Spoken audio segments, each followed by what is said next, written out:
Ang labang pinanood ng buong mundo.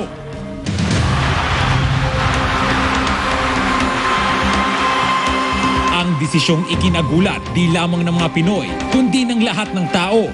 Maging ang mga sikat na personalidad at Hollywood stars nagpayag ng pagkadismaya. Maraming haka-haka, iba't iba ang teorya. Pero iisa ang isinisigaw, rematch. Dito piniling sagutin ni Manny Pacquiao ang mga nagbabagang katanungan. Tatapusin ng lahat ang mga bulong-bulungan. Ang eksklusibong interview sa world's greatest boxer of all time. Dito sa Manny Prizes. And you are still watching Many Prizes. Hindi po ito Star Talk, hindi din Showbiz Central. Subalit ngayong gabi ay nagsanib puwersa ang dalawang talk show ng GMA upang ipakita namin kung gaano namin kamahal si Ninong Manny Pacquiao. At ngayong gabi din ay sasagutin na lahat ng tanong ng buong mundo. At ito'y magagawa ko lamang sa tulong ng napakagandang si Pia Guanio. Thank you very much, Magandang Butch. gabi. Magandang gabi Magandang sa gabi, Butch. Ninong. Magandang gabi sa lahat ng mga nanonood and nandito sa San Juan.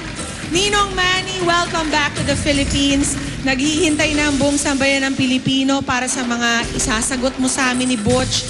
Una sa lahat, welcome home. Welcome. Nice to see you back.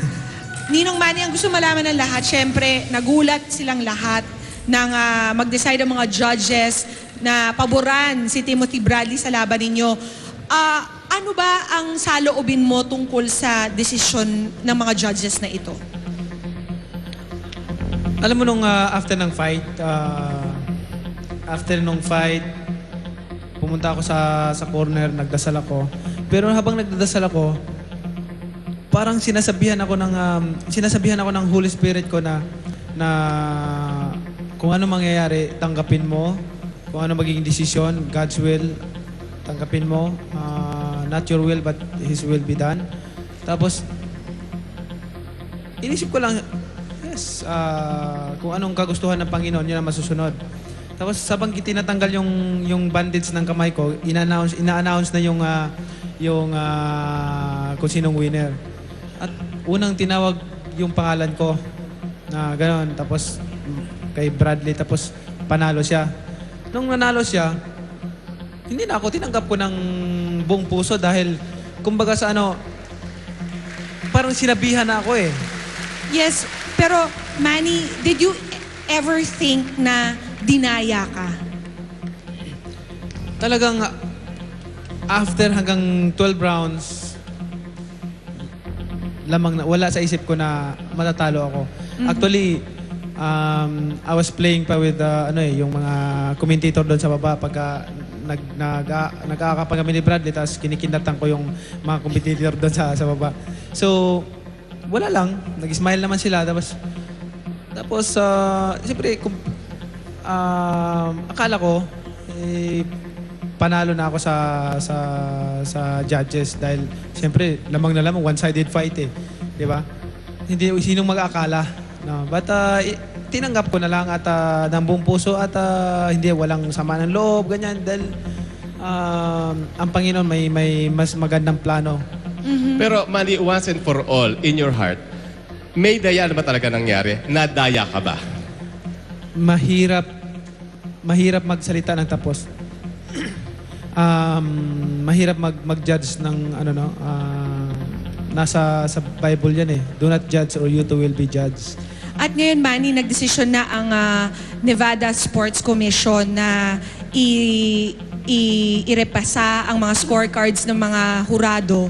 Sa tingin mo ba parang na-vindicate ka dahil never pa nila ginagawa yung i-review nila ulit yung scorecards, pero for this particular fight, titignan nila ulit at aalamin, nagkamali ba yung mga judges? Ano masasabi mo doon?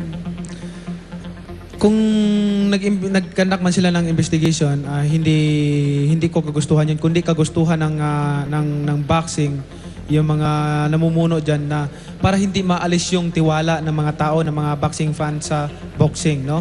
Para yung hindi mawala yung mga supporters ng boxing. At para sa akin is ayaw ko nang guluhin pa o magreklamo pa. Kung ano man yung investigation ginawa nila, para yun sa kapakanan ng boxing, sa pangalan ng boxing. Kasi baka kung palaging ganun ang desisyon, wala na magtitiwala sa boxing, di ba? So, kung ano Pero mang ikaw, desisyon- Manny, nagkaroon ka ba ng kahit kaunting pagka-lose ng faith sa boxing as a sport? Sa akin is, Nawalan ka ba ng tiwala kahit kaunti? hindi naman. Nung time na yon, nung gabing yon, iba yung naramdaman ko. Saya dahil I know God is with me. Tapos, nung nag-pray ako, sinasabi ng Holy Spirit ko na tanggapin mo kung anong mangyayari resulta. So, bakit pumasok sa isip ko yun? Di ba? Bakit na ano sa sarili ko yun? So, happy ako dahil may mas magandang plano siya sa akin. At ang ginawa ko, tumahimik lang ako, pinaubaya ko sa kanya, tinanggap ko ng buong puso, hindi ako malungkot, masaya ako, at sabi ko sa mga anak ko, dapat magsaya tayo dahil walang nangyari sa atin, hindi tayo nasaktan. Ito yung fight na walang galos. Yung mukha ko talagang hindi ako nasaktan, mas nahirapan pa ako sa training. Yeah. Pero alam mo, naniniwala ako sinabi mong may better plan pa for you, no? At pero sa tingin mo, Manny, kung ito nangyari mga 2-3 years ago, bago mo nakilala ang Panginoon, paano kaya naging reaction mo? Nako, alam mo kung nangyari yon mga 2-3 years ago? 2-3 years ago, nagwala na ako sa taas ng ring. At saka hindi lang yon. Hinihintay ng mga fans, dahil lahat nagre-react doon, hinihintay ng mga fans na mag-react ako, na magalit ako dahil para magkabatuhan na ng mga sila, di ba? Galit na galit Riot sila. na. Pero ang ginawa ko, sabi ko, relax lang kayo. Sabi ko, God's will, irespeto natin. Yan ang kagustuhan ng Panginoon at tanggapin natin ng buong puso. So nag-relax sila, nagkalma sila, pati yung mga kasama ko nasa taas ng ring. Galit, sabi ko, relax lang kayo. Tapos nag-iyakan sila.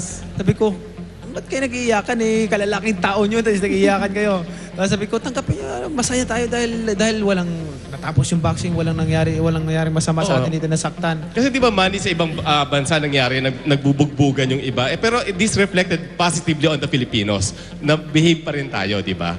In the face of kahit na ano pang mangyari, talagang... Sa Argentina, di ba? Pinagbabato pinagbabato yung lahat. Filipino boxer Oo. natin. Pero Manny, bakit actually you're such an inspiration sa lahat ng mga tao na siguro medyo disappointed din sa mga buhay nila, sa mga pangyayari. Pero ikaw, hindi ka nawala ng pag-asa, hindi natinag ang pananalig mo sa Diyos. Ang tanong ngayon ng mga karamihan, matutuloy pa ba ang rematch ninyo ni Timothy Bradley sa November 10? Hindi pa namin pinag-uusapan. Hopefully, matuloy yan. Kasi, alam ko, gigil yung mga tao. Gigil sila na makaganti ako. Siyempre, gusto ko rin matuloy yung rematch, pero hindi pa pinag-uusapan. No? Hindi pa pinag-uusapan. Open pa sa lahat. Yung pinakihintay na Pacquiao-Mayweather fight, matutuloy pa ba? Yun, open din yun. So, hindi pa natin malaman kung sinong susunod na makakalaban. Pero, pray lang tayo palagi na kahit na ganun ang resulta, hindi naman sa puso ng tao, sa mata ng tao, hindi tayo talo. Hindi tayo talo, no? Alam mo, Manny, ito ang patunay na talagang gusto ng tao ng rematch. Si Mami Junisha, napilit kang pinagre-retire after every fight. Gusto niya this time around may rematch. At tatabihan pa daw niya yung mga judges para bantayan yung scoring. Oo, si Mami Dian talaga. Ano bang nasabi mo sa Alam mo kanya? sabi ng mama ko? Sabi niya, swerte lang yung referee dyan. Nawala ako dyan. Kung nandyan ako, aakyatin ko dyan sa taas ng ring yan. Pero eto kayo ha, eto kayo. Nandito mismo, kasama natin sa linya si Mami Junisha Pacquiao. Mami, magandang gabi. Mami, naku, Mami D. nagsuot yata ang gloves. Ay, mabuti naman nandyan ka. Hello, Mami D. Mami, Baka hinimatay Mami, si Butch at si Pia to. Nakita ko kayo. Napanood mo kami? Mami, Napanood kita na. Kanina pa ko nanood sa mini prices nyo. Magandang gabi. Mayang gabi, ma. Nag-uwi Mayang na, gabi. nagpunta kami sa airport, akala ko uuwi ka. Sinundo kita, wala. Dalawa kami ni ate ni mo, Lisa. Sabi niya wala pa, bukas pa rin kayo mag-uwi. Okay. Bukas, abot ko diya. Darating ako dyan. Sabi ng mama ko. Mag-usap tayo sa ayaw ko na maglaro pa kayo ni Eddie Marquez. Gusto ko si Bradley ang rematch nyo kaya nanggigil ang lahat ng mga tao nyo. Makita mo niya pag-uwi ni Joe reaction sa mga tao. May tao pa nga namatay doon sa Cotabato kasi sobrang sigaw ang puso niya inatake. Sobrang sigaw niya na ganit niya anong gitalo daw nga ikaw ang nanalo daw. Salamat, ma. I love you, ma. Manny, para kumalma si Mami D, anong pasalubong mo na lang kay Mami D? Sabi ng taga-Sarangani ang Meron pa. Bintan. Ano, ma? Ano daw sabi niya? Ito ang champion, sabi ng mga taga-Bintan o taga-Sarangani. Big winner, nanalo ang aming congressman, nanalo sa boxing. Okay. Ma, salamat, ma. Salamat. At alam, Mami, thank you very much. Huwag Sabi kang ng pambansain na. sabi ng mama ko, sabi niya, gusto ko sana magretiro ka. Okay. Sabi niya, gusto ko sana magretiro ka. Aha. Kaya lang, wag mo na. Gusto ko rematch kayo ni Bradley at manunood ako doon sa... Ayun na nga. Baka umakit ang ring. Nako, wala ka ng choice, Manny. Kailangan mo talaga mag-rematch. Oo. Utos na ni Kailangan- Mami. Utos ni Mami. Pag nanood siya, kailangan may katabi siyang mga bodyguard dito para baka umakyat bigla sa taas ng ring. Tama ka dyan, Ninong Manny. Pero, Manny, ito ha. Ito, medyo sad. medyo hindi magandang Oo, medyo balita. sad ito. Nung in-announce kasi yung desisyon ng mga judges at hindi ka nga pinaboran, meron kang isang fan dito na taga Cotabato City na akalain mo inatake sa puso at namatay dahil sa pagkabigla sa desisyon. Pero ang huling sinabi daw niya bago siya malagutan ng hininga ay gitikasan si Manny o ibig sabihin ay Ginaya ginaya si si Manny. Manny, ngayon meron kami papakita sa yung VTR tungkol sa mga naulila niya at eto na siya. Panoorin natin. June 10 itong nakaraan.